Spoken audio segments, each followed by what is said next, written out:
안녕하십니까? 1월 5주차 주간 경제 브리핑입니다. 숨가쁘게 달려온 2026년의 첫 달 1월이 마무리되었습니다. 여러분의 1월 포트폴리오는 안녕하십니까? 이번 주는 월말과 월초가 교차하면서 기업들의 실적 쇼크와 글로벌 정책의 불확실성이 시장을 뒤흔든 변동성의 한 주였습니다. 특히 믿었던 반도체마저 흔들린다는 공포와 이제는 세금 폭탄을 걱정해야 한다는 현실적인 고민들이 투자자들의 마음을 무겁게 했습니다. 혼란스러운 시장 속에서 중심을 잡기 위해 우리가 반드시 확인해야 할 5가지 핵심 이슈와 다음 주 주요 일정까지 명쾌하게 정리해드리겠습니다. 5번째 소식입니다. 13월의 월급, 13월의 세금 폭탄, 연말정산 쇼크. 이번 주 직장인들의 최대 관심사는 단연 연말정산이었습니다. 국세청의 간소화 서비스가 열리고 예상 세액을 확인한 많은 분이 충격에 빠졌습니다. 정부가 세수 부족을 메우기 위해 신용카드 공제율을 조정하고 감면 혜택을 축소한 여파가 고스란히 드러났기 때문입니다.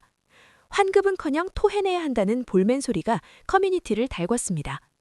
팩트를 체크해보면 올해부터 적용된 소득세 과표 구간 조정이 실질적인 증세 효과를 가져왔다는 분석이 지배적입니다.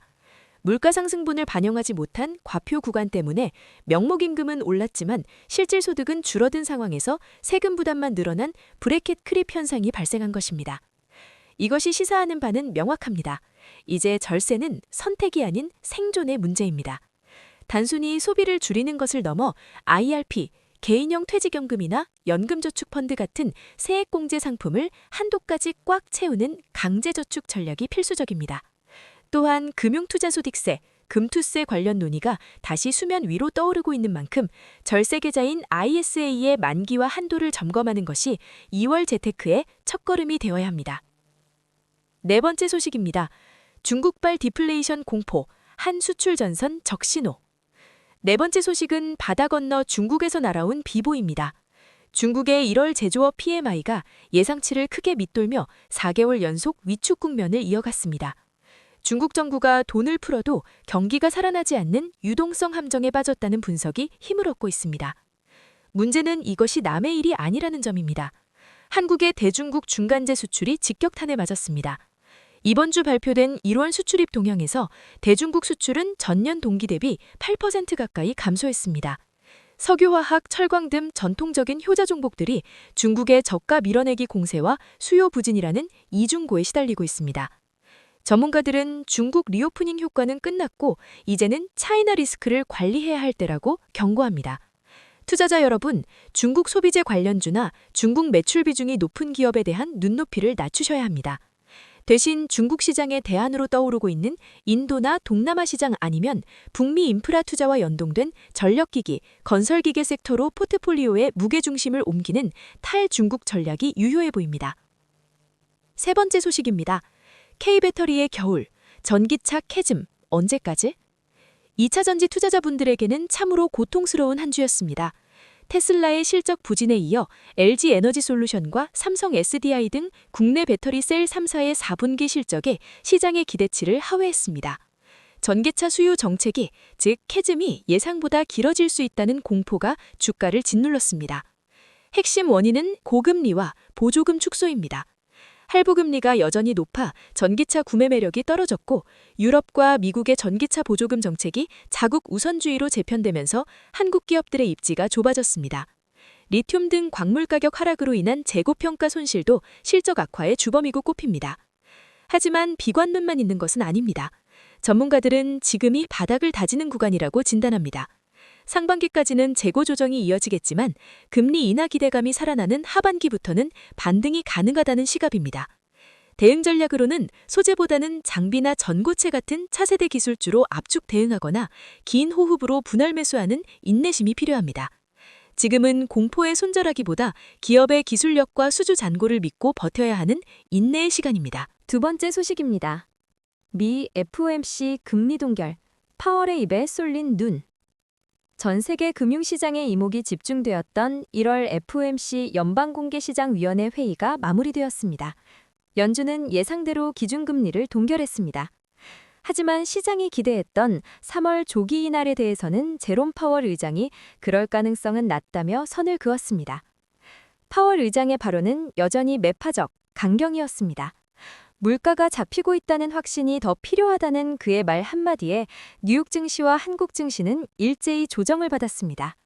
미국 경제 지표가 너무 좋게 나오다 보니 연준 입장에서는 굳이 서둘러 금리를 내릴 이유가 없어진 골디락스의 역설 상향입니다. 이로 인해 당분간 고금리 장기와 하이어 포 롱거는 상수가 되었습니다. 채권 투자자분들은 금리 인하 시점에 대한 기대를 조금 더 미루셔야겠습니다. 주식시장에서는 성장주보다는 고금리 상황에서도 현금을 잘 벌어들이고 부채 비율이 낮은 퀄리티 주식과 배당 성장주가 피난처로 주목받고 있습니다. 금리 인하라는 파티는 지연되었지만 취소된 것은 아닙니다. 현금을 확보하며 기회를 엿봐야 할 때입니다. 마지막 첫 번째 소식입니다. 전세 사기 여파, 빌라 떠나 아파트로 전세가 36주 연속 상승. 이번 주 1위는 서민들의 주거 안정과 직결된 부동산 소식입니다. 서울 아파트 전세 가격이 무려 36주 연속 상승했습니다. 특히 눈에 띄는 현상은 빌라나 오피스텔 전세 수요가 아파트로 급격히 쏠리는 전세의 아파트화입니다. 전세 사기 공포가 확산되면서 비아파트 기피 현상이 심화되었고 이것이 아파트 전세 가격을 밀어올리는 풍선 효과를 낳고 있습니다.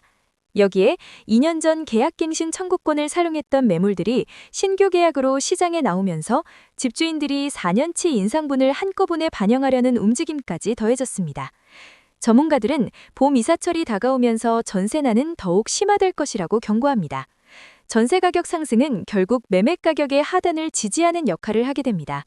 무주택자분들은 전세자금 금리가 조금이라도 낮을 때 반전세로 전환하여 리스크를 줄이거나 입주 물량이 몰리는 지역에 급매 전세를 선점하는 발빠른 움직임이 필요합니다. 지금 부동산 시장은 매매보다 전세 전쟁이 더 치열한 상황임을 인지하셔야 합니다. 자, 그렇다면 다음 주에는 어떤 이슈들이 시장을 기다리고 있을까요? 2월 1주차 경제 캘린더를 미리 열어보겠습니다.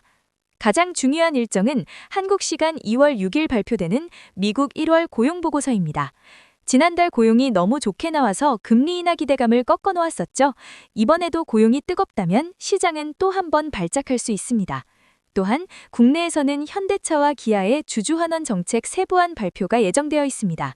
저 PBR 주식 열풍의 주역인 두 기업이 얼마나 파격적인 배당과 자사주 소각 계획을 내놓느냐에 따라 코스피의 방향성이 결정될 것입니다. 이 두 가지 이벤트 꼭 메모해 두시기 바랍니다. 1월 5주차, 우리는 세금, 환율, 금리라는 거대한 파도와 싸웠습니다. 하지만 파도가 높다는 것은 그만큼 물이 깊다는 뜻이고 깊은 물에는 큰 고기가 놉니다.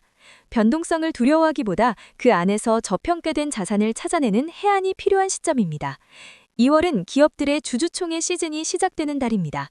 여러분이 투자한 기업이 주주를 위해 어떤 노력을 하는지 감시하고 요구하는 깨어있는 투자자가 되시길 응원합니다. 저희는 다음 주에도 여러분의 성공 투자를 위한 나침반이 되겠습니다. 시청해주신 여러분 고맙습니다.